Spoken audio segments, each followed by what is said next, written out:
don't know. Anyways, What about 9 and a blue seats up there?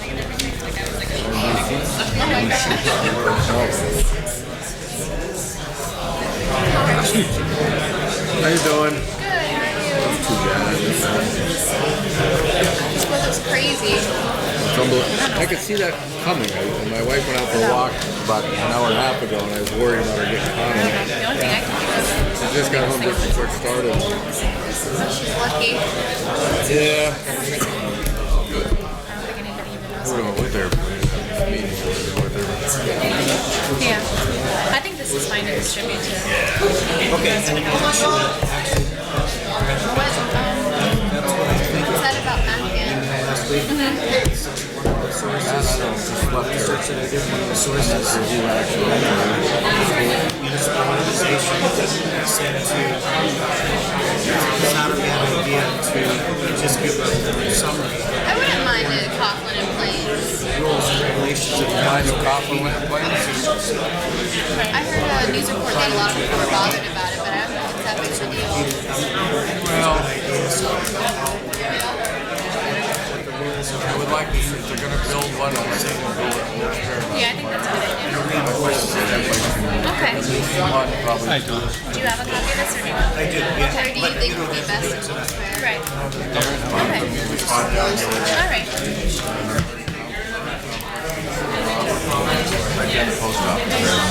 Oh, I know what you mean.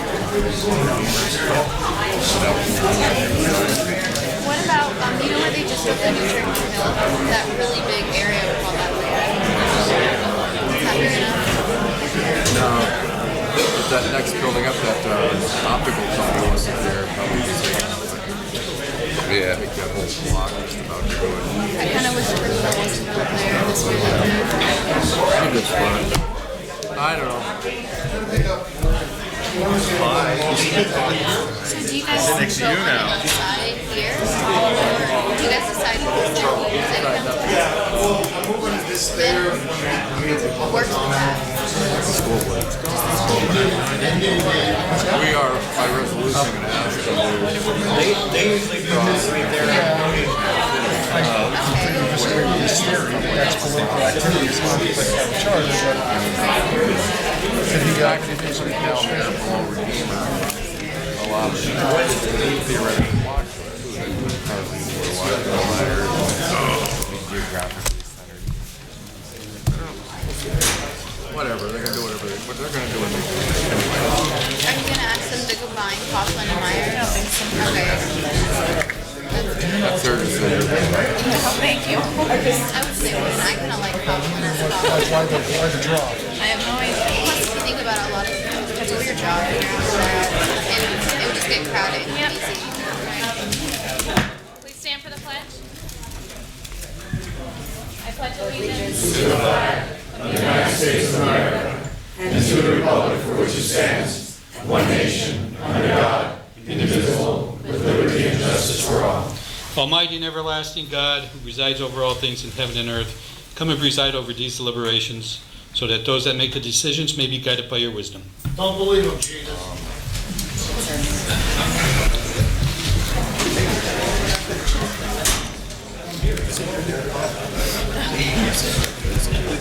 Yep. I mean, Here we go.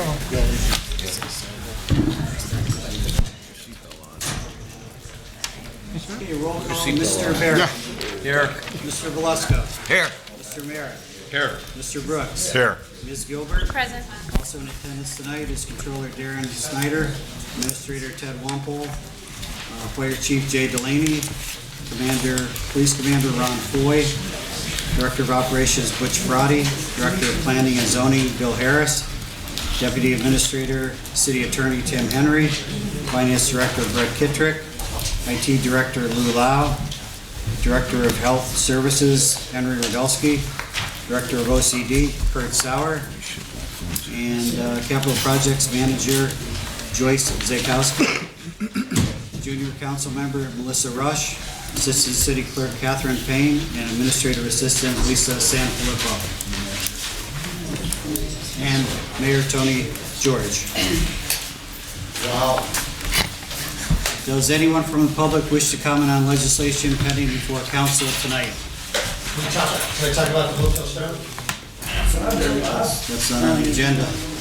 Oh, it's not on the agenda.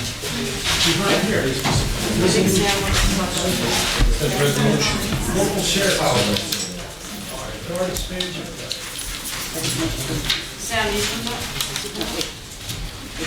Guard, for the guard, okay.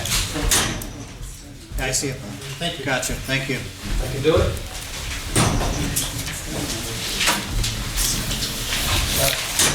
Talk about it? Go ahead.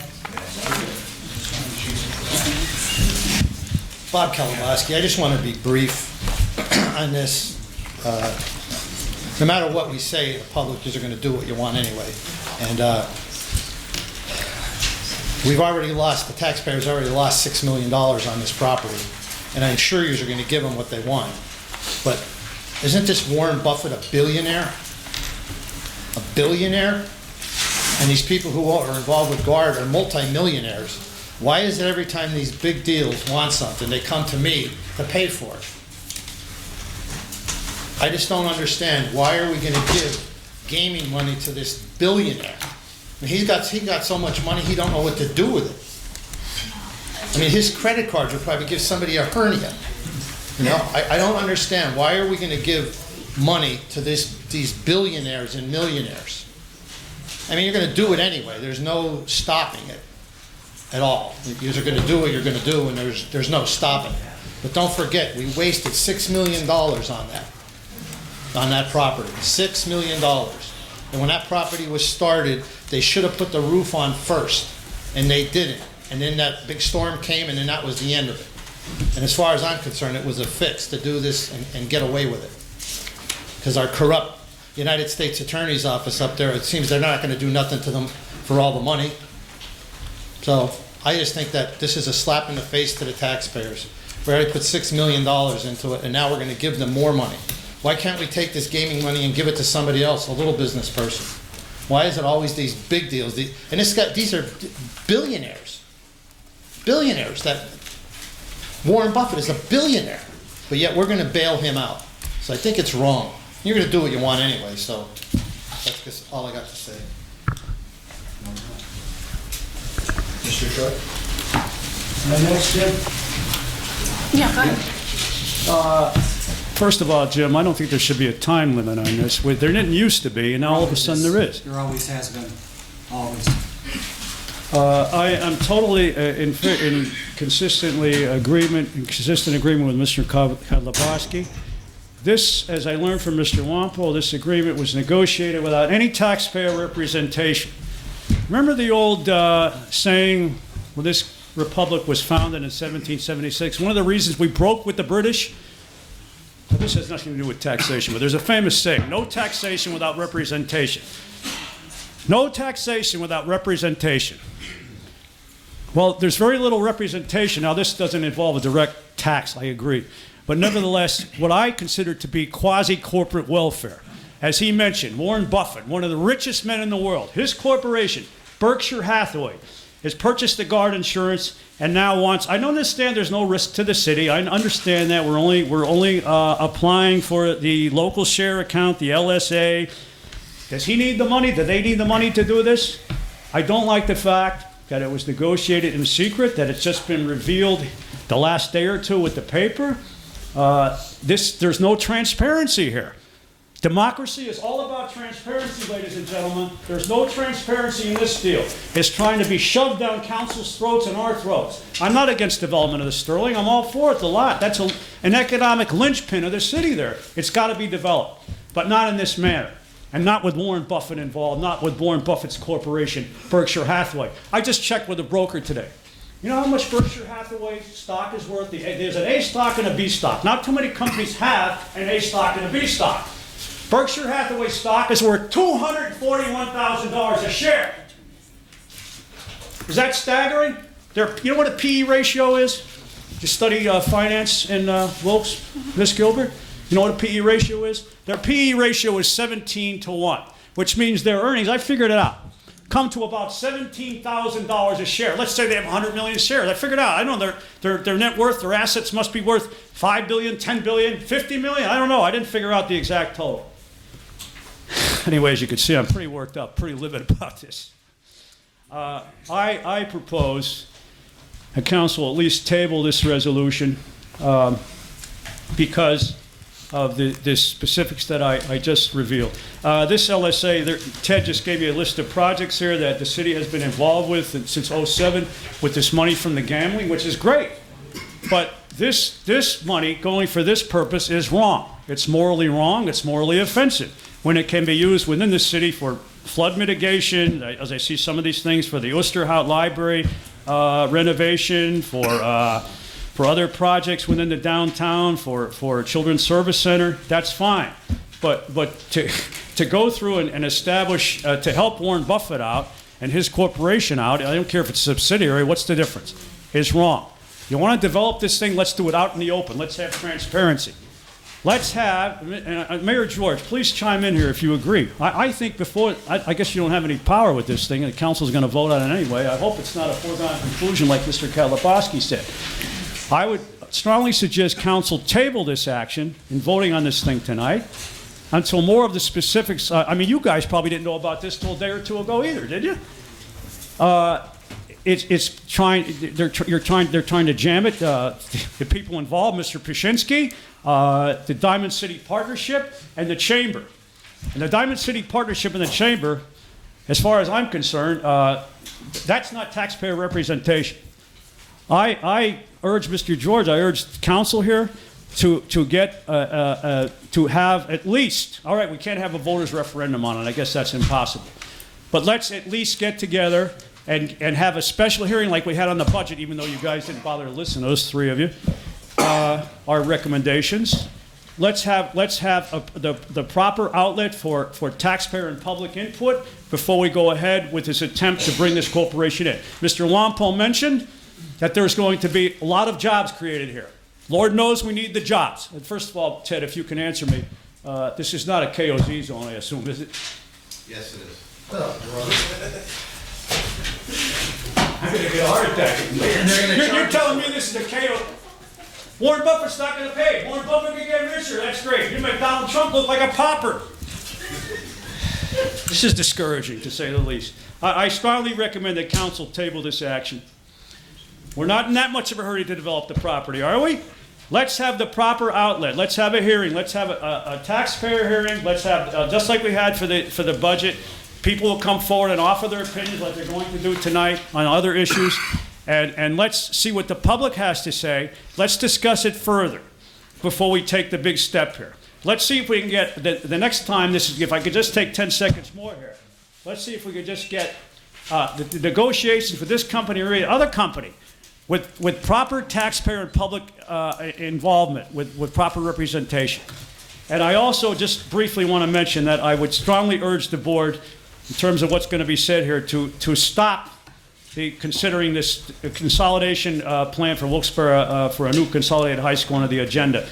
This consolidation plan, as I see it, is wrong, and it's not taxpayer friendly. It's not a mutually good thing for the taxpayers. Thank you. Everything you said about Guard and Berkshire Hathaway and Kalabowski is the reason why we want to keep them here. They're going to create 400 to 500 new jobs, not including the 400 jobs they already have. They've been approached by different states, different communities, trying to steal them out of the city to go where they're going for that fact. In fact, this is a big economic step for the city of Wilkes-Barre and Luzerne County. Well, Mayor, and I'm not going to lose it because you don't want to give the LSA to give them $1 million. All right, Mayor. Out of a $50 million project. Is it written in stone that they're going to bring that many jobs? We can't do back and forth, Mr. Troy, I'm sorry. I'm glad you're stepping on the gas. Any more comments on pending legislation? Hi, I have two comments. The first is with the development of Sterling. But Mr. Troy already asked one of the questions that I had. Is it a KOZ zone? Is it KOZ? It expires 2024. So the taxpayers have to eat it just as they do with Kings of Oaks. Thank you. And the second thing I want to actually talk about is on the consent agenda. with the stand that you're taking with the on the position of the anti-corruption law being passed in Congress. What I do implore you guys to do is most likely try and write a similar resolution and pass it with the city as well as supporting the Congress, because although we may not have super PAC money coming through here, there is a need for greater transparency in campaign funding and also with other things. So thank you for, now, wait, I do have one more thing. With Bird Insurance, they have KOZ till 2024, you said? Correct. So how much more tax increases are the public has to endure until 2024? And once the KOZ expire, will they be pulling out? Not with all the money they're investing in the city, no. They've been here.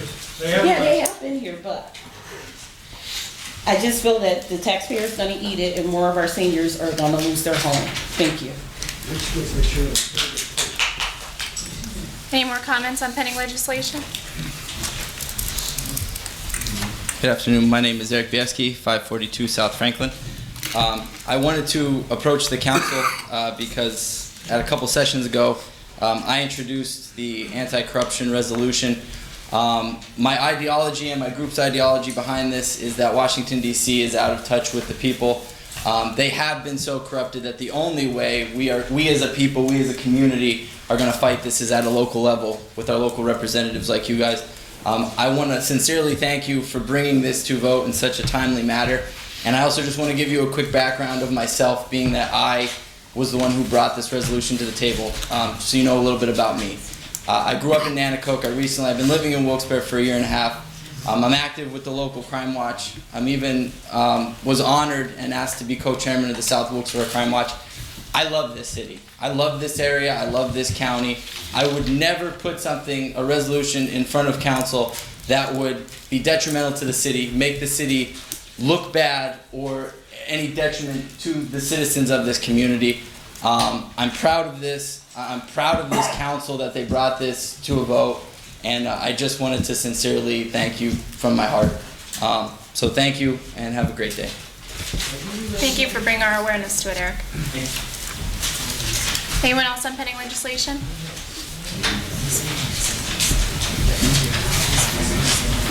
John Toski, Omen Lane. Okay, I'm just gonna ask this again. I don't know why, but 2024 they don't have to pay taxes until. Is there any? Do they have to build a certain size of building? Like, do we know what they're gonna actually build with this or not? It's over 130,000 square feet. So that's set in stone. For the number of people they have coming in, yes. Is their building Well, it's size? not set in stone yet, because we haven't sold the Okay. property yet. I just, you know, it's you know, concerning if we're gonna give, you know, taxpayer money away to somebody, especially if they're paying taxes immediately. I'd be a little bit all right with it, but you know, we gave Kings, you know, Kings got all that money, Wilkes gets money, you know, that's where our gaming money ends up going, to people that aren't paying taxes, and it's just not right. I mean, like these guys are saying, you know, these aren't companies that are broke. These aren't poor companies. You know, they're worth something. We have to back, you know, the state of Pennsylvania pretty much has to fund them. You have to use state funds for that one. Those state funds could be used for so many other things. Like, Mr. Mayor, I talked to you, and like last year you had where you know, when they came in voting for gaming funds on certain things, you'd only vote for city things. Like, I don't think that should be our concern. I know that we need to move that property and get it into tax, you know, back to being taxed, but that we're gonna have to wait another 6 years after they build it. I think, oh yeah, 7, 8, yeah. We're gonna, you know, it's gonna hurt the city, you know, and as everybody's saying, taxes are gonna keep going up, and nobody's gonna care. Mr. Belishka is gonna keep taking his $7,000 worth of health care,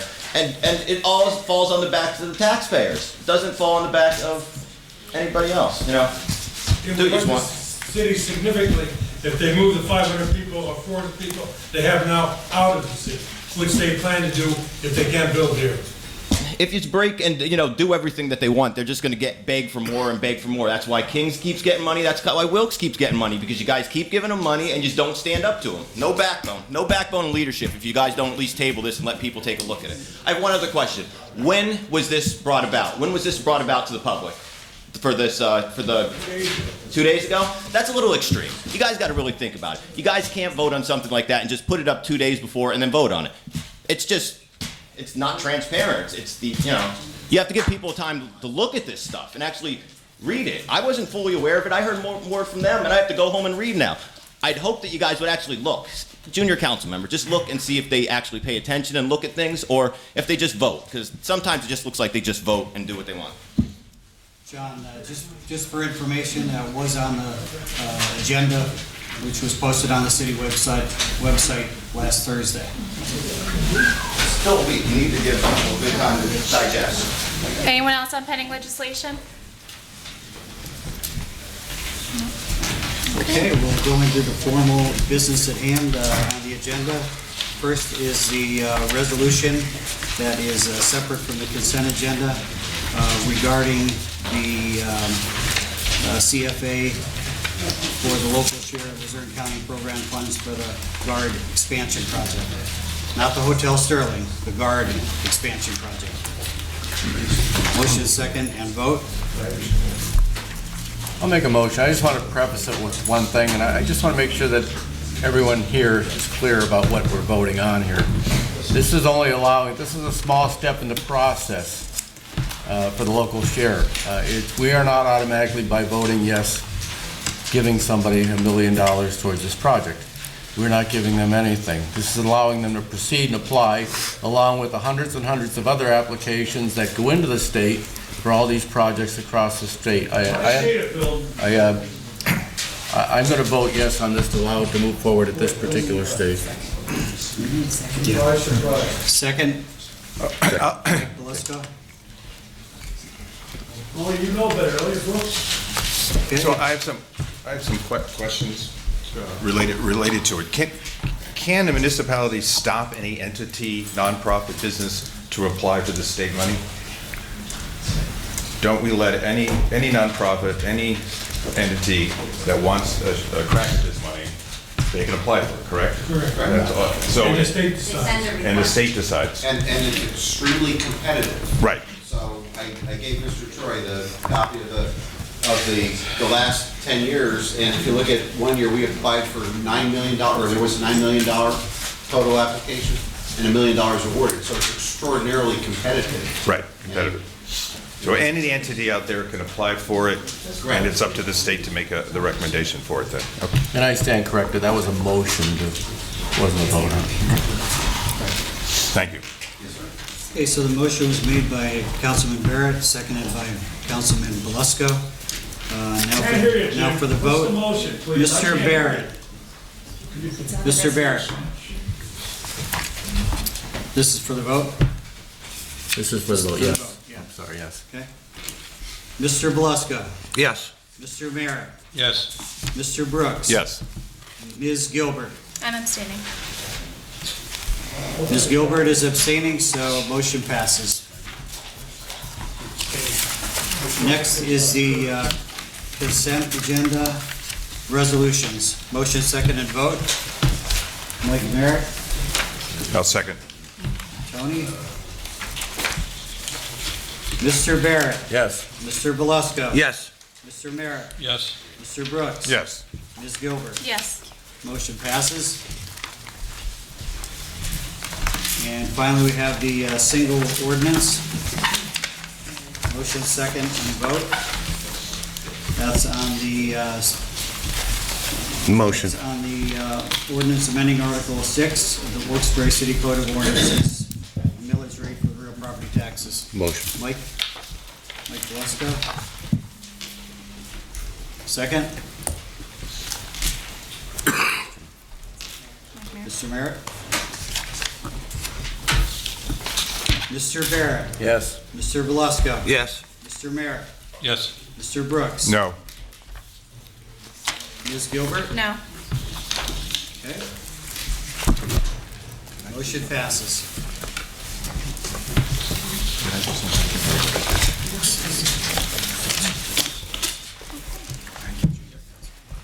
All right, we'll move into our presentations by City Council. Speak up, please. We'll move into our presentations by City Council. Mr. Barrett? Nothing additional since Tuesday, thank you. I'll move to our junior council member, Ms. Rush.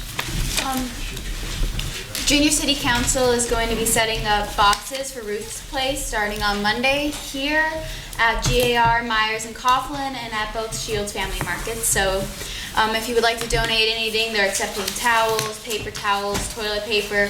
It all goes to the homeless women's shelter, Ruth's Place, and they help a lot of people out there. So we encourage you to donate. Thank you. Thank you. Mr. Belisco? I just have a question for Ted. Ted, where do we stand right now as far as the hotel project on South Main Street? We're still waiting for them to, I guess, Tim, really, I think we're just waiting for them to start breaking ground. I think they filed. So everything's all prepared, but As far as I groundbreaking? know, I didn't get an answer back, but I'm assuming that, Yeah, I would have to check with Yeah. council for the hotel. I haven't spoken to them in weeks. I would just assume that everything's moving along. yeah, so Mike, and I'll do another follow-up again tomorrow. We talked about this on Tuesday, but I'll get some answers for you hopefully by the weekend. All right, thanks, Ted. The other thing I had for Butch, Joyce keeps me up to date on the Solomon Creek project. She had said that we are going to do a temporary patch, and I think I spoke to you a little bit about that. Yes. And it was going to happen within 2 weeks of the time I think she thought. Where do we stand with that now? I believe we're starting next week. Next week? We're gonna pull the So I'll contract have in the this date week. tomorrow, but we're starting next week. I just don't know the exact date. It'll be Monday, Tuesday, Wednesday, but early part of next week, for sure. The contractor is wrapping up another job that's coming here. Yeah. Materials And ordered. we just got our permit from the DPC yesterday. You had to get a permit? Yeah, we had to get a permit. So we're all ready to go. So it'll be starting next week. And I have the press release ready to go too. We'll be Next out week. tomorrow. All right, good, thanks. Let me know. Keep me up to date. Yeah, I'll email you the press release too. All right, thank you. That's all, Mr. Chair. Mr. Merrick? Yeah, first of all, I want to thank Butch for cleaning up a mess for me on East Hollenbach Street. But Butch, I was hoping you could give me an update on the North Washington Street Bridge. Have anything new on that? Our coordinating committee meeting is this coming Wednesday. Councilor Merritt will have a better indication of how far up the list has moved. I can tell you it has moved up the list significantly. But you have to understand how things work with the Department of Transportation. For example, the City Street Bridge that we just completed this year, the design aspect started in 1999. But it takes a while for that to go through the process. They have to find funding for it, and it's very competitive.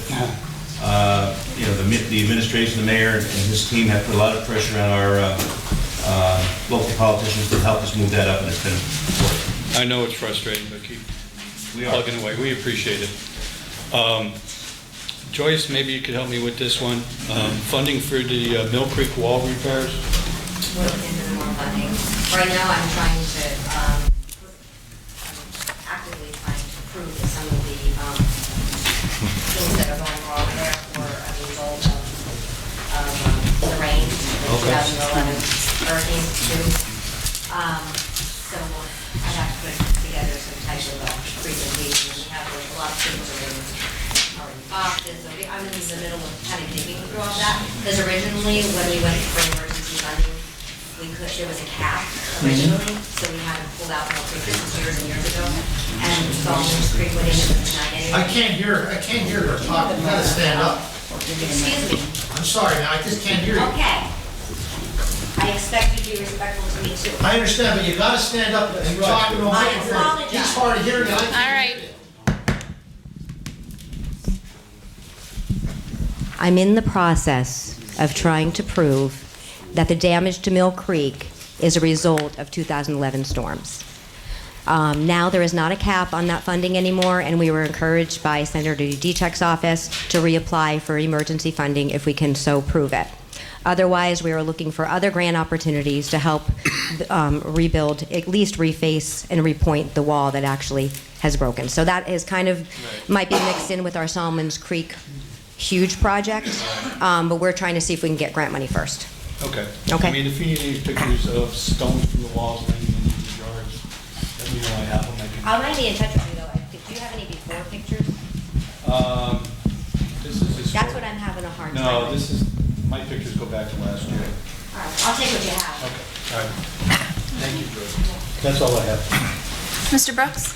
Hey, I want to thank Butch for a constituent request to replace a sign happening 24 hours on Hazel Street within my district, and also looking at possibilities of more no dumping signs along High Street from Dana to the firehouse, and then on Arch Street from Blackman Street to Andover. We just have a constant dumping problem there, and the signs seem to disappear too as well. So, thank you. Nothing else, Madam Chairman.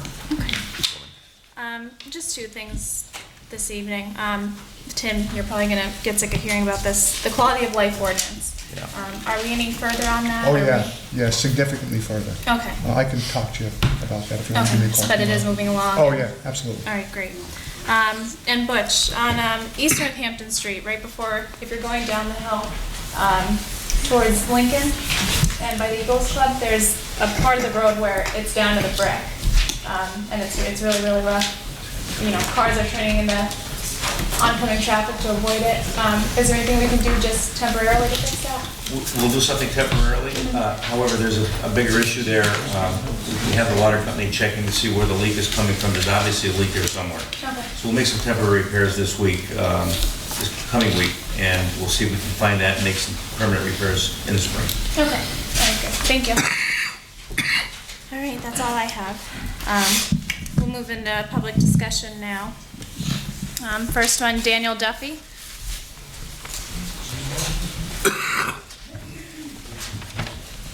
I'm just here today just to introduce myself. My name is Danny Duffy.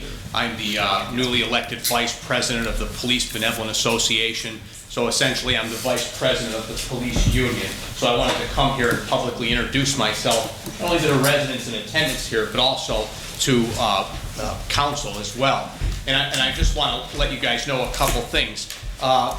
I had a very interesting career so far in Wilkes-Barre and prior to coming to Wilkes-Barre. Some of you may recall me as the Chief of Police of the City of Scranton.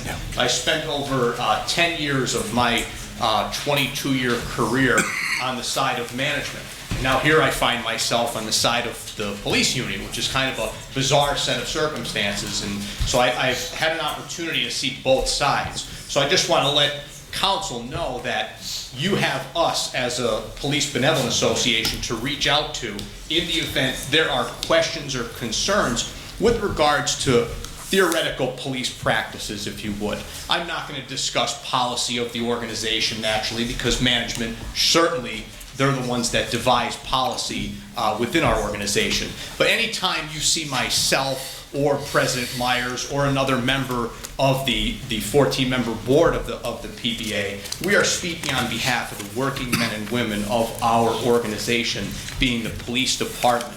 And typically you'll hear us be most vocal when any time there's an impact on us with respect to our safety, with respect to training, with respect to issues that are out there. So I want everybody to understand that we are here. And it's very interesting. We're on the field of Martin Luther King Day. I don't want to steal your thunder, Angel. However, about, I forget how many years ago it was, the first day I met Angel here, who's very vocal at City Council, obviously, was at a Martin Luther King dinner in Scranton, and I was a newly police chief up there. And me and Angel, I'm not going to lie to you, locked horns for a little bit there. I didn't necessarily like Angel, and he didn't necessarily like me.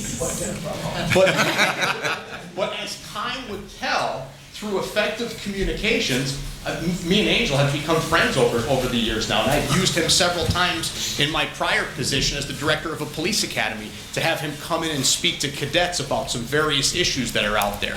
So one thing I want to do is introduce myself to you.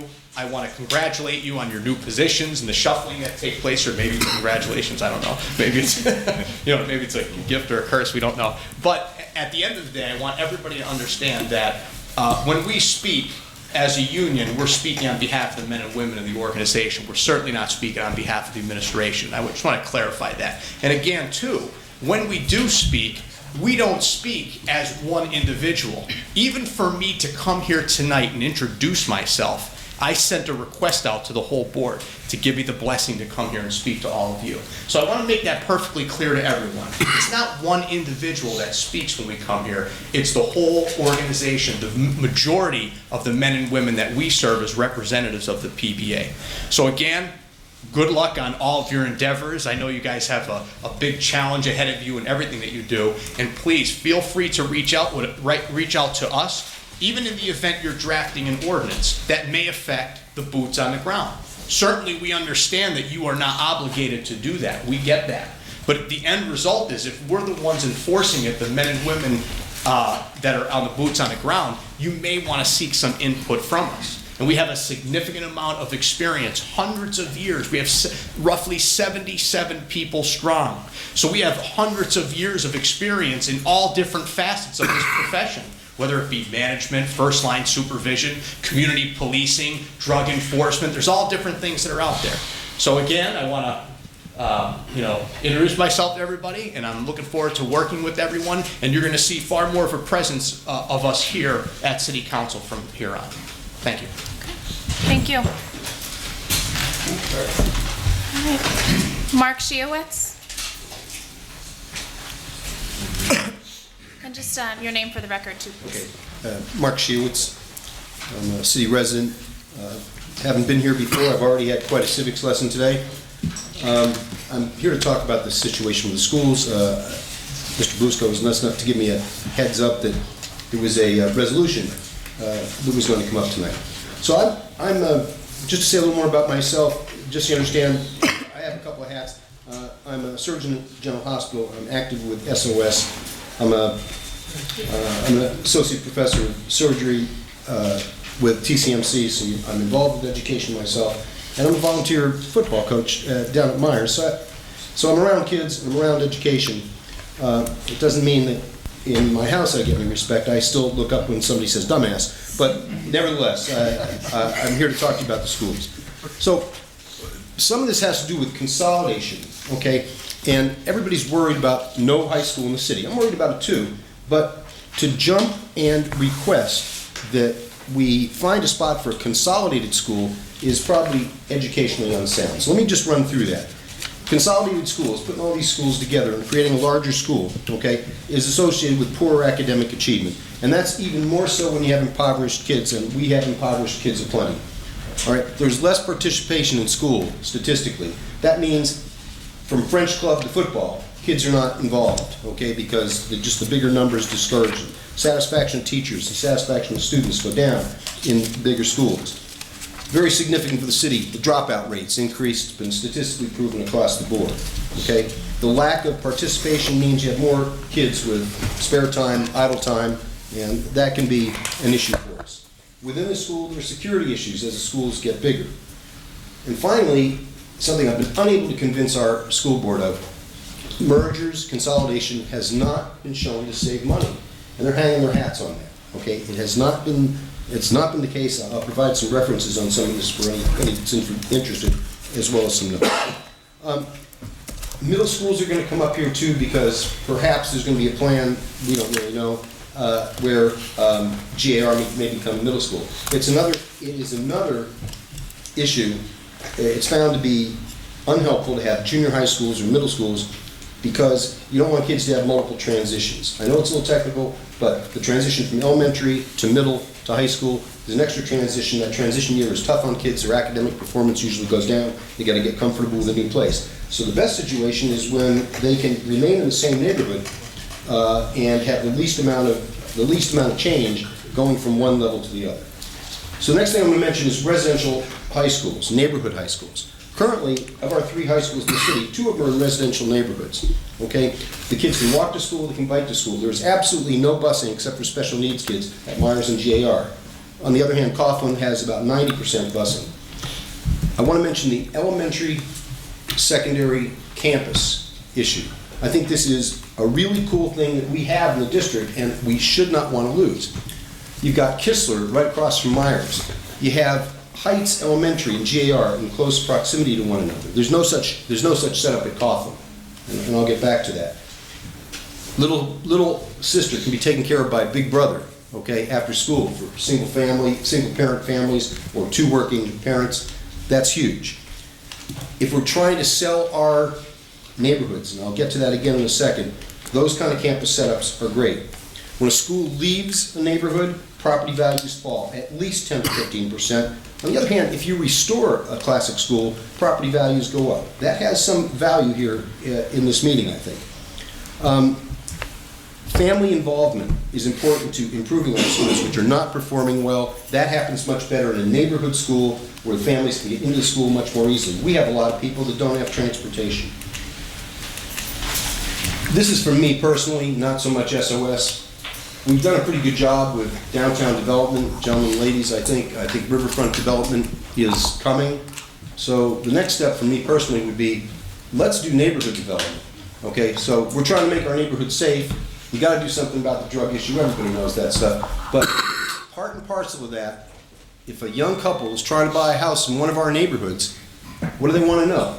Where are the schools and how are the schools? The school in Plains is not what they want, but the school, the high school, and the elementary school in close proximity to one another, huge sale for our neighborhoods. Now, we may not be there, we may not be able to sell our neighborhoods yet, but you want to get there and I want to get there, okay? If the schools are not there in the neighborhoods where people live, we're in trouble. So if you're really interested in neighborhood residential development as the next step, which I think you should be, that's my bias, I'm sorry, I would think that your object should be to keep JR and to keep Myers. In our plan, we kind of let Coughlin go.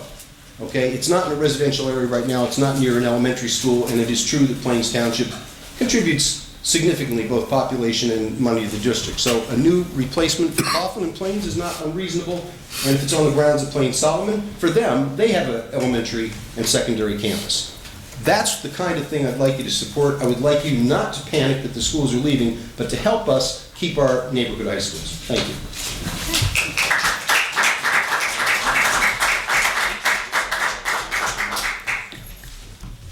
Any comments? I just want to say that I do agree with you regarding the three school setup for Wilkes-Barre. When I was purchasing my house, I can see GR right from my house. I'm right up the street from it, and that was a huge positive when I was purchasing my home. And I know that if GR closed or Myers or Coughlin, it would certainly affect property values within our city. And I think we're all aware of the significant impact this has on our city as a whole, and it's not just a school board issue. So, thank you. Angel Giroux. Angel Giroux, 47 Minor Street. Sir, I want to thank you. Anyone who talks about the inner city, kids, and the other beside downtown, that's much needed. Thank you. I was sitting down there and I was thinking, I'm going to be talking about Dr. King, which is January 16th. We're going to be closing down City Hall. And I want to thank the mayor for doing that and for taking the courage, for taking City Hall up in Sherman Hills much needed. And then for 3 to 5, we're going to have Martin Luther King. But I'm sitting here going, you know, those are the people I represent. And I'm sitting here baffled what you're just talking about. I would also like, how would you explain this to the people who are not as fortunate to have the education we have, to explain to them where I am, why this money is being given? That, I'm just putting it out there to you. And I want, when you come January 16th, Ted, to explain it to people up there, just what we spoke already today, about what's going on in the city. The transparency, how we're growing, what that money's gonna be doing to the city, creating jobs. That's what I need that message to be brought up there. And again, I was not going to discuss it, I'm also sitting here lost. And again, I think I'm a person involved in this community, and I'm taking back that this was only 2 days ago about this money being used. I'm a veteran. I think if anyone does business with the town, the first thing out of their mouths should be, I'm gonna give you this money, but I'm gonna take care of veterans inside your town. That's just me. I'm partial, I'm a disabled veteran. Again, Dr. King, on that day, is gonna be able to us to have our community for the first time meet many elected officials and hear what you just said here today. And again, Sherman Hills has everything. Someone talk about the drug problem. Ladies and gentlemen, you have that in spades. I want to thank Mr. Bill Barron and LCC. They're taking the reins on that, and now we're talking about dealing with the heroin epidemic. Ladies and gentlemen, you have a problem around the United States within the city like never seen before. And if you think the numbers that were quoted, 180, by that, understand probably many, many more that were missed. You never even got. Again, Martin Luther King and being up there and what's spoken today speaks volumes we have in our community. That money that's much needed, please make sure it's being used, especially for the problems that we're facing, the drug and alcohol epidemic. There needs to be more training in the schools. Our law enforcement needs to be more training. We need to think outside the box. Major cities are now going, look, if we're not going to start saying that marijuana is not a bad thing and everything else, I recommend that we start doing this and put less strain on the police force. Most major cities, when somebody has a drug arrest, they can assess the police to know if this is a major problem or not. If this person just use them, let's take them to a drug center. Let's get the process started. Because again, every year we're getting less money for treatment and the problem is outrageous. Ladies and gentlemen, you only talk about the adults that are ODing. They don't talk about the young kids that mommy and dad don't bring to the doctors because it's too embarrassing. Okay? Or the family who has money that can tell somebody it didn't look that way. Ladies and gentlemen, whatever money comes to the city, I beg of you.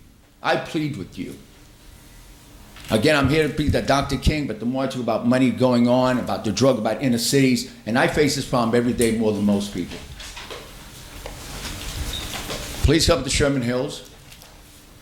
See the people who make us part of the community, those who are struggling with many of the problems that we have. But again, when you get a pulse of what goes up there, you're going to see what I'm saying for many, many years, that we're going to have more work together more than before. Again, Dr. King, January 16th, please come. Let's honor this great man who gave his life. And again, more than any time of our nation that's been divided by the ignorance of race, by the bigotry of just hate, of any time of our nation, we need to come together in this community and break bread. Many of you not show up. I know that. And I know it's difficult. Believe me, I know sometimes it's strange to walk across people who may look different than you or the rumors you have heard. When I can tell you, we got kids up there that are being taught, thank you, please, in faith, in respect. That's something you should want to see. That's something you want to support. So please, January 16th, from 3 to 5, I want to thank, again, the mayor for doing this. And I will leave with this. There's nothing more frustrating in most major cities as I go. And one unrest that occurs in the city when the people don't feel their part when the elected officials make decisions. Everywhere that I go, when inner cities turmoil is when people make decisions like you have now, where there's no transparency. I'm not saying you did or not. But again, the city and the people have to feel as though we're part of decisions you make. It angers no more than the community when we have to read things in the newspaper and don't feel that we're part of the team. Thank you.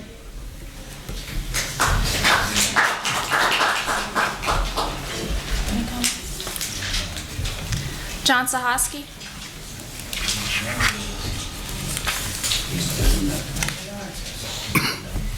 John Toski, Almond Lane.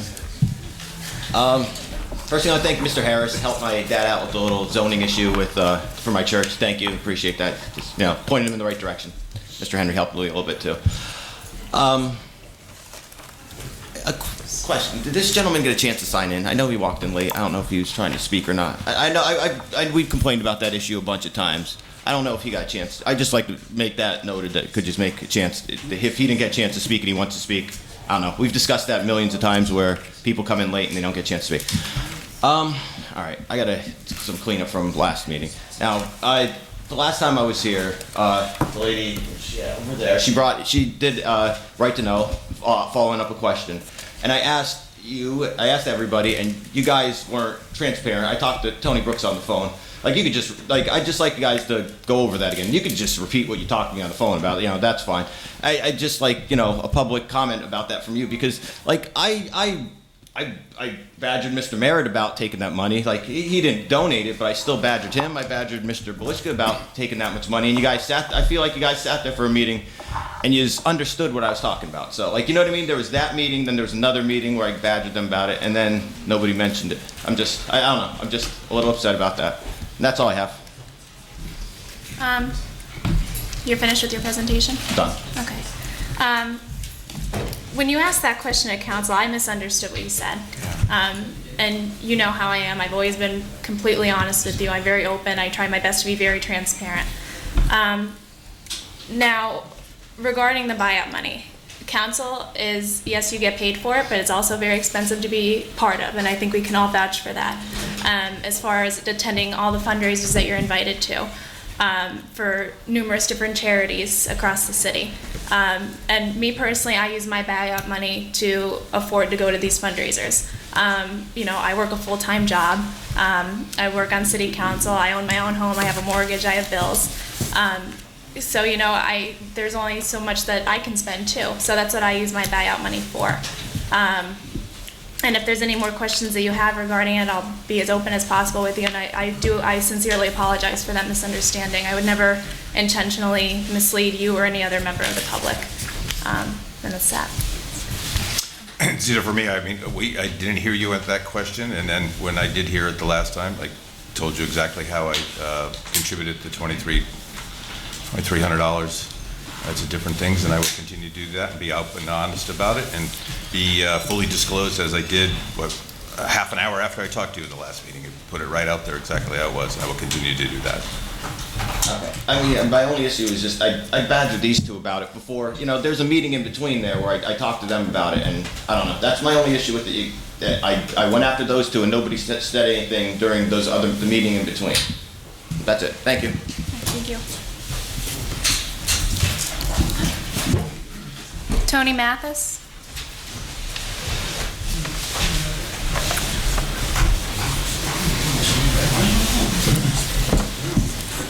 Good evening. Tony Mathis, 9 Harkins Lane, Wilkes-Barre. I just have a couple issues. I was here before and I addressed the issue of the students still hanging out under the parquet. They're still hanging out under the parquet. Last week, there was one student that every other word that came out of his mouth was the F word. He ran it and raved for at least 5 minutes using the F word. So is there something that can be done to address the issue again about the students hanging out at the parquet? The second issue is, does the city of Wilkes-Barre receive funding for the homeless? And if they do, what is the city doing to address the homeless population that hang out downtown? And the last issue that I have is that if someone could work on picking up those little brown things that are covering the sidewalk outside the police department, because someone's going to get hurt on those things. Thank you. Does anyone want to address any of her? Here's these things about this phone, and they curl around, and they're covering the sidewalk by the police department. We'll have that cleaned up tomorrow. Right. As far as the concerns of students today, Commander Foy, there was a car parked there. Watch that. So, right across from City Hall. So we are addressing. Yeah, I'm pointing that way, but it's over here. We are addressing it. I give you credit.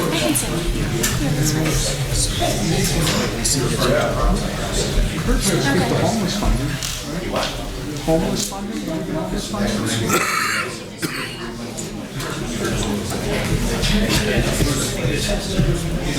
Okay.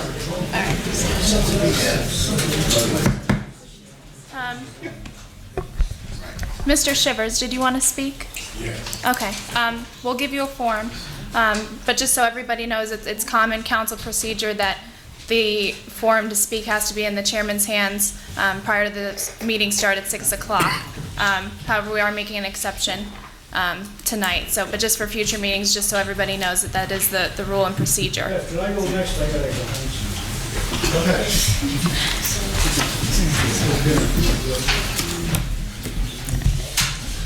All right, Sam, come on.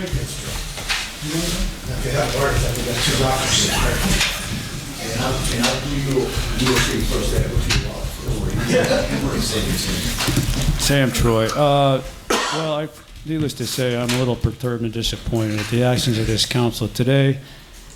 I would love to hear from why you abstained and why the rest of you voted yes on that. I hope it has something not to do with the fact that this company is supposed to bring in more jobs. That's not written in stone. Remember many years ago, Mr. Barrett, we, through the City Redevelopment Authority, and I'm sure Mr. George, Mayor George remembers this, we funded a guy named Mr. Sinawa. Tony Thomas, ex-councilman, sat here and promised a pie-in-the-sky development. A lot of loft apartments, a lot of restaurants, big development, a lot of jobs. Let's give them the money. $1 million was funneled through. Public money given to Mr. Sinowat. Maybe Mayor George or somebody could answer me as to whether that money, we ever got that money, got that money back. Because you know what's down there now in front of Bishop Holman? And you all know it, you officials know it, a pile of rubble. A pile of rubble. He got $2 million to build a development down there, and what did we get? A pile of rubble. I'm sorry if I start a bit about this. As a taxpayer, you know, I tell you, this has got to stop somewhere. I thought we had a breath of fresh air here with Mr. Brooks and Miss Gilbert, at least. But so far, that fresh air is a little bit stale to my liking. Transparency, integrity, and accountability, to me, are the linchpins of a democracy. On any level. I don't care whether it's the local level, the county level, the state level, or the federal level.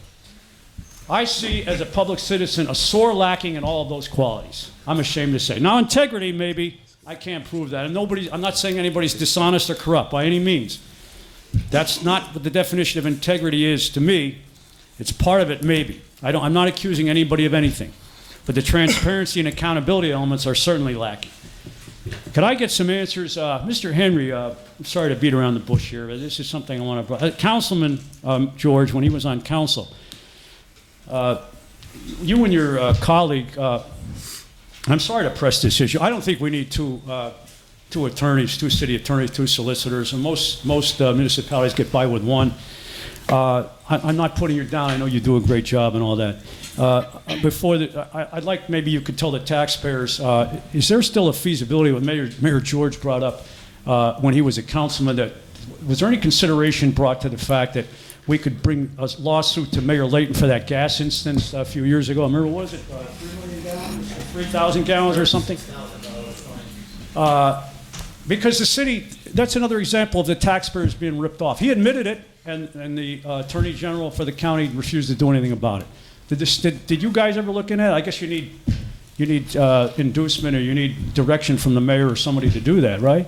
Was there ever an instance of looking into what he mentioned about the $6 million? Now, I know the city wasn't directly involved with that, it was the county. But the city is out a lot of money here with this Hotel Sterling thing. Something like $600,000? $6 million. Well, that was the city does, but there's also $600,000 for the barriers and everything else that we went through, right, Mayor George? Roughly around $600,000. $600,000 we're on the hook for. So this is going to be compensated. This project goes through, then the city is going to get that money back, you think. But that's not written in stone either, though, correct? Yeah, that's written in stone. That is written in stone. So this deal is practically... We have the first lien on it. They get this DCA grant, and we're practically home free. They're going to go through. This thing is going to go through, and hopefully. Well, again, it's not. I know you're against it, but I'm 2,000% for it.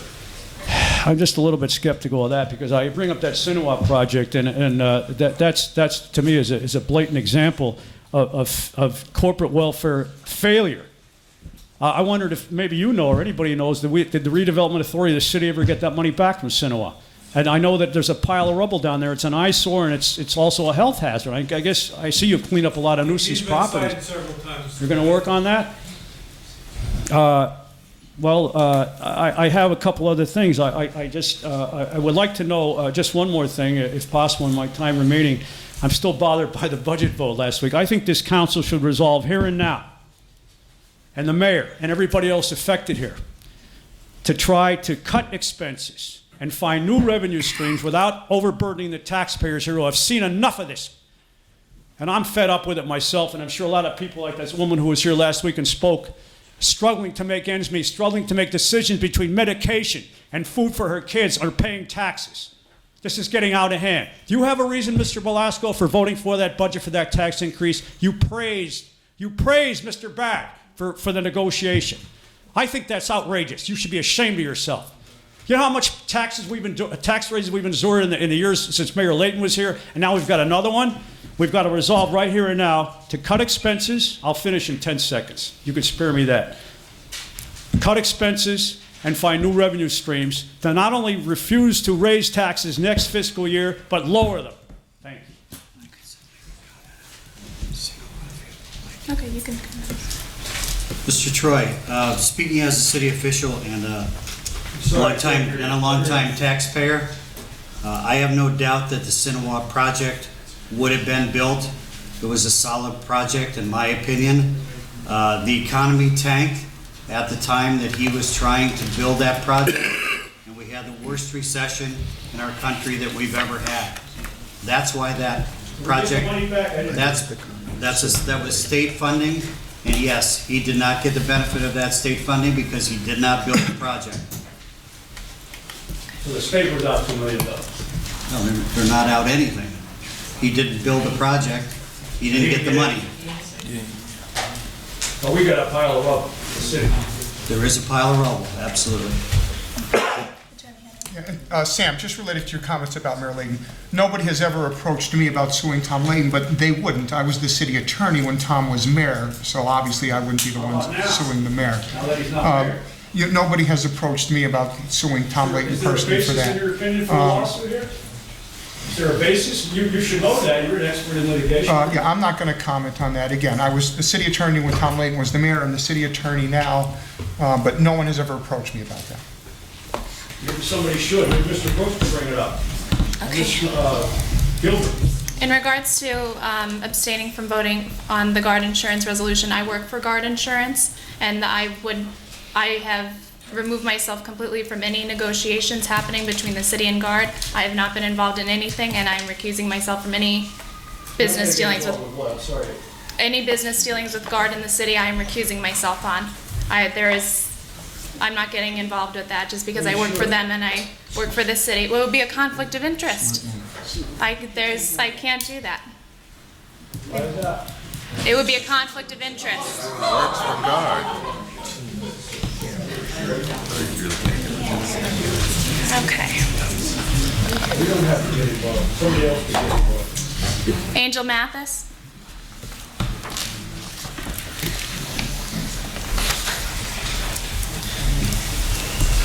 Angel Mathis, Wilkes-Barre. I have three things that I would like to bring up. The first one is because we are becoming we're having this pretty much increasingly the troubles that most cities have, much larger cities, urban cities have.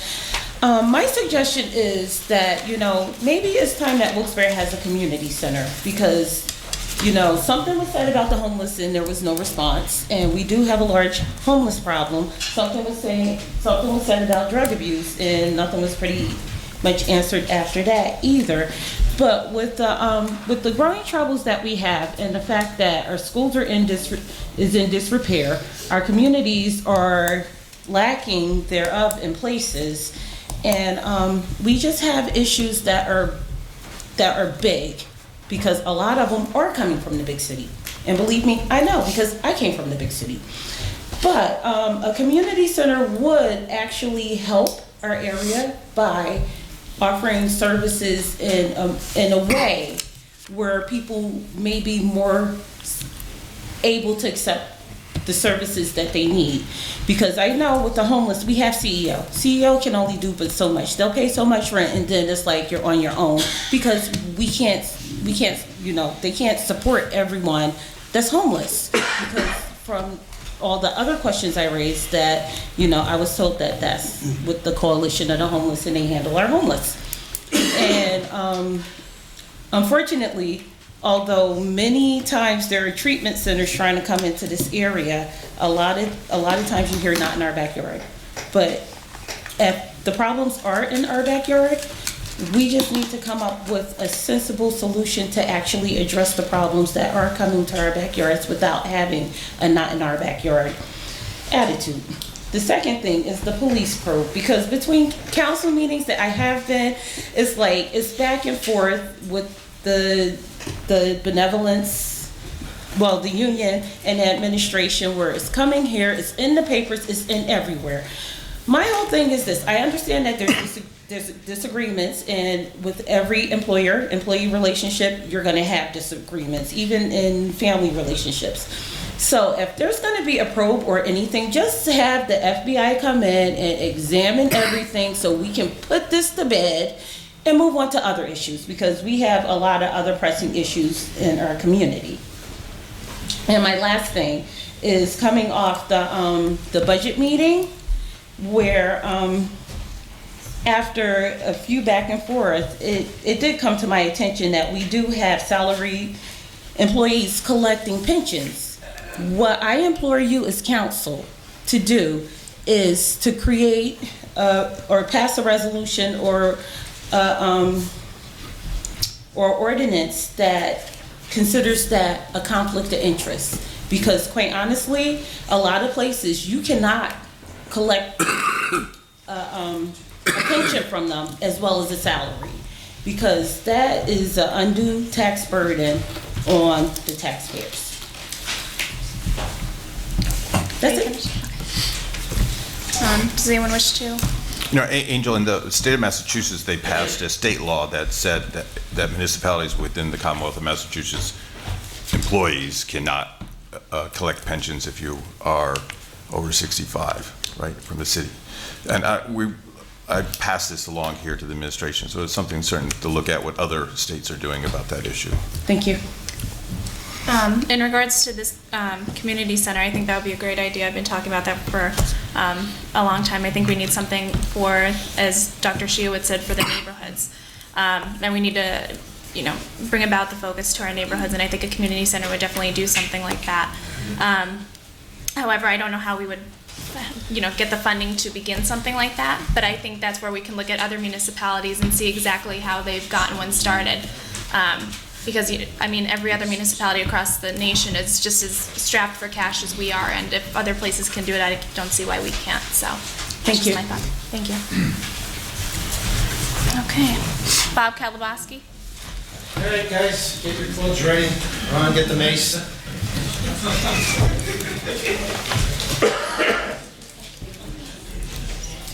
Bob Kalabowski. Beth, I just wanted 1 extra minute to address something with Tony because he brought my name up.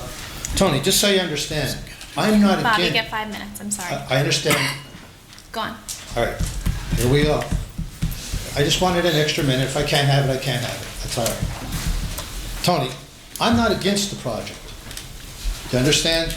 It's just the idea that these people, all these wealthy people come in here and expect me and everybody else to pay it. We had a 144% increase with Tom Layton. Now we just had the other thing. Got to understand something. Not everybody's lucky like you. 2 pensions, $84,000 salary, $26,000, $26,146 a year for health care for you. Bill Barrett, double pension, him almost $200,000 a year, whatever he makes. You got to understand, we're not against the project. It's just that why should I pay for these people? And I mean, you're going to do it anyway. And you have to realize something. $6 million was wasted on that. $6 million. Do you think space engineer Tom McGrory would let them get away without putting a roof on over there? That's what happened. The project, I believe they let the building go down. It's not that we're against the project. It's we're against us giving all these multimillionaires all these freaking tax breaks. I just went home today, another $890 in taxes. I just paid $360-some taxes because I can't afford health care like I'm paying for you. Then I just spent $3,000 on taxes, and I owe another $3,000 on taxes, and I got a loan for $27,000 for taxes. And you wonder why I'm half out of my mind. We're not against the project. We're against giving them these millionaires, and they probably gave you money in your campaign or something, and I know it has nothing to do with it. Thing I want to talk to about, Beth, is this. I want to ask, maybe if I can't have it at this, I'm not going to have it at this meeting, but at next meeting, Ron Foy was given 21 minutes. I want 21 minutes the next time to come down, put a nice presentation on. I'll have everything on the board. We have to address all these issues. The pensions. What's going on here with this corrupt administration? We'll go down one at a time and try to come up with a solution to end all this stuff. And I don't know if you could do it tonight. I've been asking, can you please write to the Auditor General, D. Pasquale, and have him come in here with this pension system. When he was out, he couldn't believe it when I told him about it. We have to start getting these things done. And Attorney Henry, not to pee on your parade, but just so you understand, I have asked the previous council multiple times to go after Tom Layton on the gas, because he was warned and did it anyway and cost the taxpayers, I think, $36,000 in fines. And the thing here, I'm lucky, I'm glad that the surgeon's here, because I made me have a heart attack when I seen this one. Anti-corruption? That's what happened with my good friend and our savior of the city, Tony George. That's just my opinion. Anti-corruption? Look what happened. Campaign contributors, and that's where everything's going. I haven't got a dime of work out of this city now in like 14 years. Not a dime. But the people who give him campaign contributions, who give Layton campaign contributions, get all the work. And that's the problem here. And that's what destroyed this. I think he's the biggest letdown in this city that we've ever had in 25 years, if not longer. To think he turned around, it's funny, John Moses doesn't have him on a luxury chair riding around with his new SUV, his Lincoln, riding around. It's like his prized possession. I can't believe he's that stupid to let him run him like that. It's disgusting. And another thing is, Miss Marash, or whatever your last name is, I don't know your last name. And not only her, but I think what you should do here is one of the things I want to bring up. Put a podium there. You know how, at least Ted stands up, Butch stands up. You know how ignorant it is to just sit there? Just stand up, address the people, and move on. Like Sam couldn't hear her, I couldn't hear her. Just stand up and address the people. But I think we're all just fed up already with all these giveaways, and you think maybe next time, could I have 20 minutes? I'll come in, we'll go over all the issues and come up with a plan to stop this. And also, Attorney Henry, I would like you to look in to see how could Tom Invarsky, another one of his puppets, who's collecting a police pension, he walks in and gets a job for $54,000 or $56,000 a year. Is it legal for him to collect a pension and milk us off the city? And that's why I'm upset and why everybody else is upset. I mean, look at all the jobs he's handed out to his friends. He's basically bought and paid for it. That's all he did. And he's not the guy I know. So I was wondering, next time, could I put a nice presentation together, maybe get like 20 minutes? We'll go over these certain issues and come up with a plan to address them, and either it's going to be positive or negative, however it has to work, and that's it. In regards to the 20 minutes, I can't give you 20 minutes, Bob. I mean, because I'd have to... Run for ahead, 20. Let me speak. Go ahead. I can't get... He is a member from the police department. That's why he was allowed to speak for 20 minutes. He's a city employee. He was allowed to come up here and give his presentation. Now, if you want to, I would gladly meet you to speak. I've said that to you before. We can meet and you can tell me, you can talk for an hour if you'd like. That's fine. It's just difficult to give you 20 minutes up here. Not if I'm put on the agenda. And guess what? From what I was told, he wasn't on the agenda. I don't think Mr. Barrett told the truth. I don't think he was on the agenda. He was on the agenda. He was asked if he could have time to speak. When did he ask? I don't know about it. Right, well, let me tell you, as far as I'm concerned, I'm just as important as he is because I'm paying his salary. And I'm not trying to be smart. And just so you know, but here's a problem you may encounter here. You've been taught by him, and watch what he did. But just remember, we got to work on these council times, and like somebody comes in, or say Miss Joseph decided she wanted to talk. We got to lighten up these rules a little because we are the people. I know. And your car could get towed.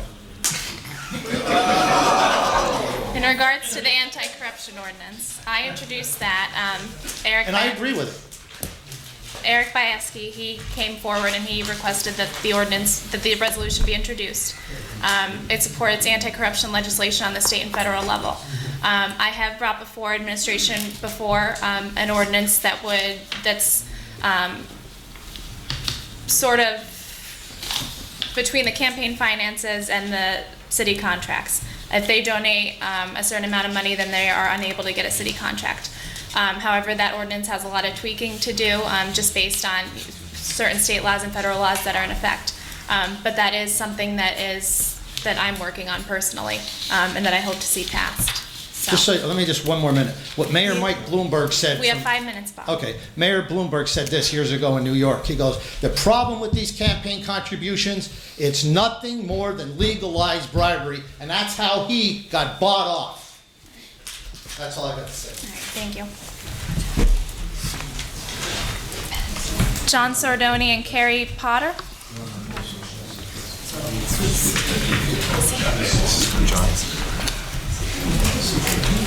That's nice. Good evening. Evening. Thank you. Just your names for the record. Carrie Pye. John Sordone. I'm here to ask. Yeah, one second. John, are you John from the Darling Street? Yes, sir. Yeah, council may have noticed I put a letter for Mr. Sardoni in your mailboxes. I'm not sure if you guys have had the opportunity to review that yet, but I'm assuming that's why you're here to talk tonight. Yes, Mr. Henry. Excellent, I'm glad you can make it. I just wanted to give you guys that background if you haven't read that letter yet, but that's what Mr. Sardoni will be speaking about. Thanks for your time, all of you. Yeah, I'm here to ask the city to consider the sale of an empty lot that is located next to the 212 Darling Street property. The lot is currently an empty grass lot that used to be formerly parking for the 212 Darling Street facility. And the development of the lot would serve, again, as parking for 212 Darling Street, which is currently under contract. I'm basically just here to answer any questions, I think, but maybe Mr. Henry can... Yeah, well, I did place a call to your real estate agent today. He wasn't able to get back to me because he sent me an email I don't think you were copied on about asking me if I had forwarded the letter to council and everything like that. And I had forwarded the letter to council either late last week or very early this week. But it couldn't be on their agenda for voting purposes tonight because the deadline to submit agenda items would be last Thursday at noon. I understand. And there's also a neighbor up there who has been in contact with the city about a situation near that property, not related to that property, and we want to keep her interest in mind too when we move forward. Absolutely. Right. And I think to that point, some of the questions could be about the current use of the property, its impact on the neighbors, and if I can answer the questions, and obviously Carrie, who's a certified architect, can probably answer more detailed engineering type of questions. And if council does need more time to digest this stuff and form questions, I can certainly act as a liaison between you guys and Mr. Sardoni to make sure you're comfortable when you're moving forward with considering his request. So John, what are your plans for it? I know we're not a zoning board, but what are your plans? Yes, well, I currently have the building located at 212 Darling Street under contract. I own and operate a Pennsylvania-sourced natural food company, distribution company. So 212 Darling Street would serve as a local food hub and community food center. The hope is to basically turn the lot next to it. I don't believe it has an address, I apologize, but repurpose that lot back into a parking lot to facilitate the development of 212 Darling Street. Okay, wonderful. Is that? Yeah, that's great. Thank you. Yeah. Does anyone have any questions right now, or? It's city-owned property, I assume. Yes, it is. I've been told, yes. And if I could just give you guys some, council, some information to chew on in between now and next week. Access to the lot right now, access to 212 Darling, which is the property under contract, is now accessed off of River Street, which is actually legally too narrow for two-way traffic.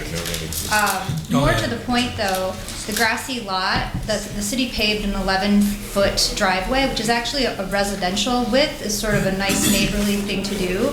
However, it causes a lot of congestion for residential homeowners. There are actually 6 homes around the Courtright Ave and River Street intersection, and everybody parks behind those homes, accessed through what is not a legal easement, congested with commercial vehicles that are not legally able to even access or egress out of the space properly.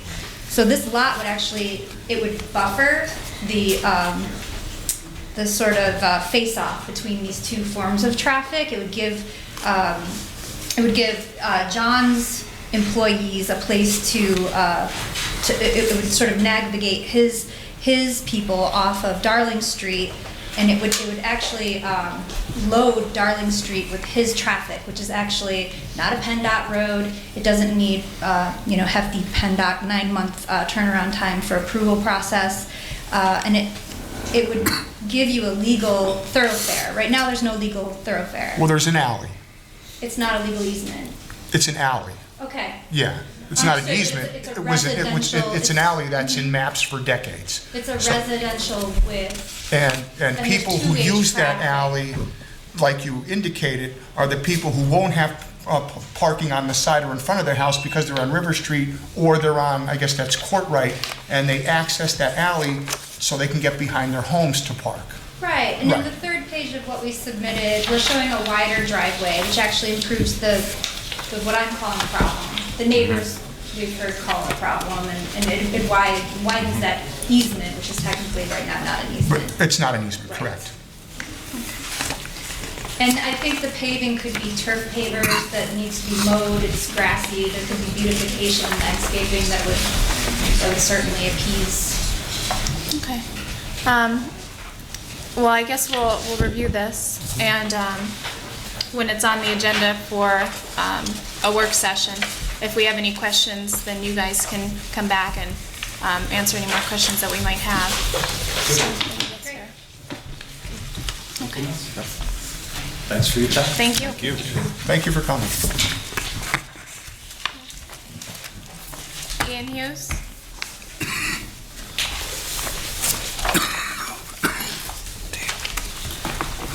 Ian Hughes, Elizabeth Street in Wilkes-Barre. Good evening, council.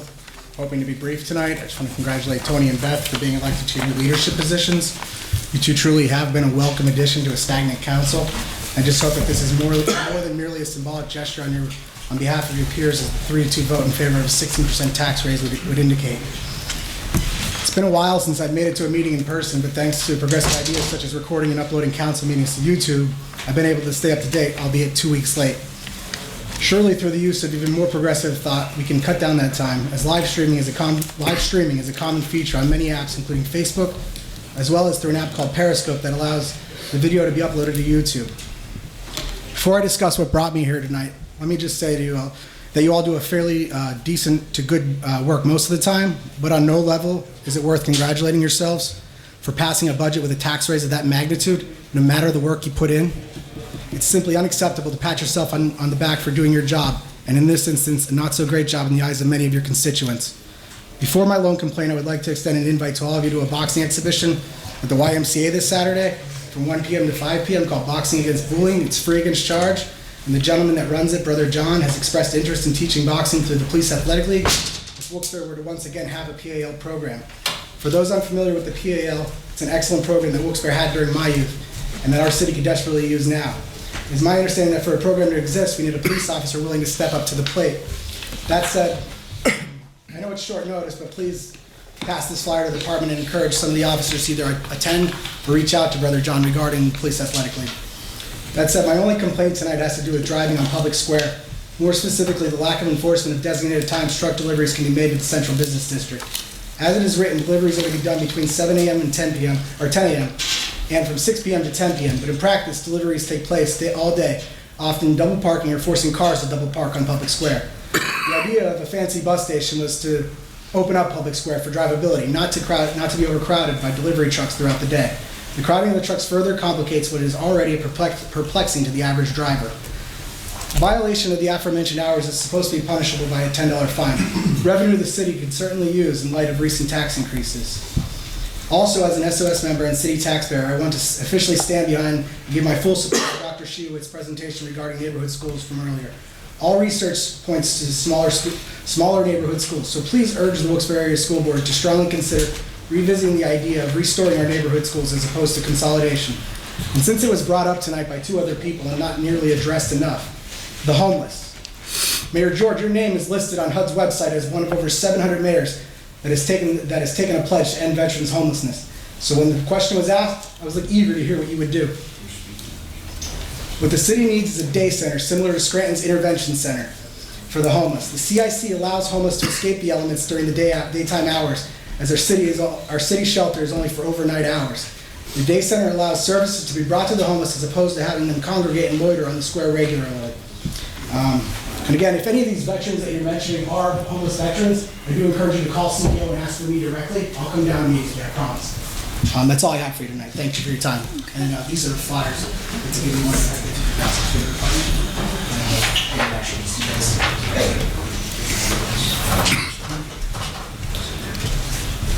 Any comments? Anything? Okay. Ronald Shivers?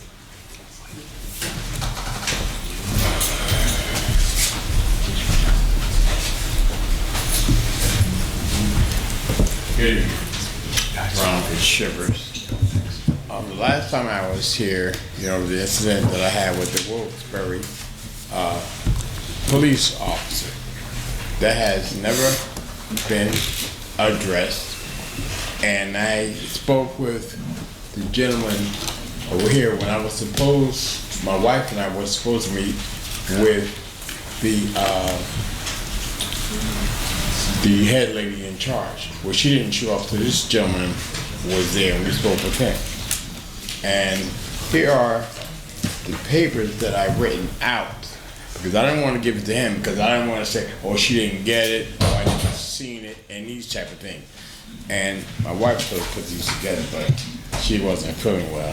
But these are copies of the situation and the things. And I want to also give this to the council. Oh, yes, ma'am, that's one.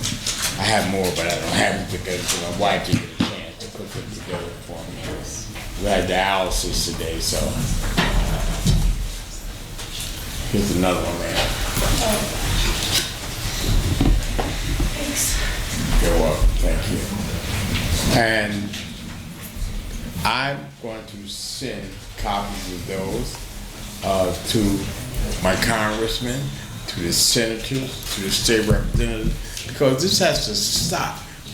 The way and then the PBA, the safety of the officers. What about the safety of the citizens? What about how the police treat the citizens? I'm a dialysis patient, I'm a disabled veteran. They twisted my arm, and I'm still having pain. I'm still seeing the doctor because of this. Okay, and I did nothing. I did nothing. Nothing wrong. The Wilkes-Barre Township Police was there. If I was doing really, why didn't he arrest me? Why didn't he call for backup? They called him on his radio. Is everything okay? He said, yeah, everything is fine. Not until the Wilkes-Barre police, city police got there, did everything turn atomic. Everything exploded. He threatened my wife with his gun. She was sitting right by the Wilkes-Barre Township police officer. He wasn't threatening her. He didn't feel threatened by myself, my wife, or my 4-year-old grandson. But he's gonna put his hand on his gun and threaten my wife and my 4-year-old grandson? That's insane. While he's twisting my arm, I'm on the outside. You see this? Right here? You see? I have pictures. My hands were so swollen that he intentionally put the handcuffs on my arm. So tight that I had no circulation, and my thumb is still numb from that. And the guy in the paddy wagon, when he came to put me in, they threw me back there. You know how I got in there? Your officers didn't help me. You know who helped me? The Wilkes-Barre Township police officer came over. He said, let me help you in. And your police officer said, hey, boss, get in, boss. I thought, my name is not boss. My name is Mr. Shivers. Don't disrespect me like that. Mrs. Boss. All this money is being thrown around needs to be given to the police department to train these police officers how to deal with minorities and people of color. Okay? See, because they have that backwoods thinking. Okay? This is how they think. That when they see a person of color, automatically, he's a problem. Automatically. So I want to file a complaint for false arrest, and I want to file a complaint against Popeye for making a false claim, because I did nothing. And then they're going to put in the paper that I wanted free eats, cheap eats. That's the police said about me. When I paid for my food? That's ridiculous. I served my country well. And I told him I was a disabled veteran. I had the same hat on. Said I'm a Navy disabled veteran. My wife told him that. My wife told him, don't twist up. You know what he told my wife about my arm? Oh, he'll be okay. I said, call the supervisor. What did he say? You will see a supervisor around. You're not in charge of nothing. You'll see it, Supervisor, when I let you see one. This is his attitude. He's spitting in my face, screaming, spitting in my face. I was scared to wipe my face. You know why? Because I didn't want him to shoot me. I have a disabled son. That's my wife holding him now. He's 17, but he's a big kid. And if he's in my car, and he's moving around, he has Down syndrome. So the police woman, he doesn't know what's going on. Is that same officer that I encountered going to take his gun out and shoot my son and say, oh, I thought he was reaching for a weapon? And he has Down syndrome? And another thing. You have about 10 seconds, Mr. Shippers. I'm a disabled veteran. Why, in most cities that I travel in, if you are a disabled veteran, or you are a disabled person, and you have a disabled decal or place in your car, why isn't parking free? Why do we have to put money in the meter? That should be free. And a lot of these veterans, that people that are homeless, are disabled veterans that have drug problems and other problems. These things need to be addressed. In regard, I mean, this definitely helps that you provided us with a written statement of what happened, and I think that you know, each of us will look it over, and you know, there's only so much that we can do as city council members, but we'll definitely you know, address this issue. Excuse me, Ms. Gilbert. Allow me to address. First of all, Mr. Shivers, I'm going to take exception to the fact that you're saying that your whole claim is because of your race. Well, I knew you would say that. That's absolutely not true. You never mentioned that. I met with Yes, I met did. with Mr. Shivers for Yes, approximately I an hour and a did. half to 2 hours. It wasn't an hour and I a half. explained to Mr. him the Shivers. process to file a complaint. I gave you There the it is form. right there. I gave you the form that's required. There it is And right to there. this date, you have not returned it. There it As is soon right as you there. return that form, the process will begin. It's right there. It's right there. And I knew we'd take exception because you're part of the problem. You're part of the problem. You know why you're part of the problem? Because you allow the Mr. police officer, the PBA is part of the problem because they allow this to continue. We can't go back and forth. Oh, and I called you. I know you had called me and I called you back. I was at the house so you called me, so I couldn't answer the phone. I called you back. And I haven't gotten any response. I called the other councilman. I have his numbers on my phone. Nobody. I called you back several times. Yeah, you called me one time. I too. called What you was several that? times, What Mr. was Shivers. my answer? Like, we can't go back and forth. I'm just I'm saying. not going back and forth. I'm just saying. All right, And I well, still have a message on my answer machine. does anyone have any comments? Anything? Okay. Like I said, we'll review this and we'll see how we can properly proceed with it. So. Is that all? Motion to adjourn? Motion.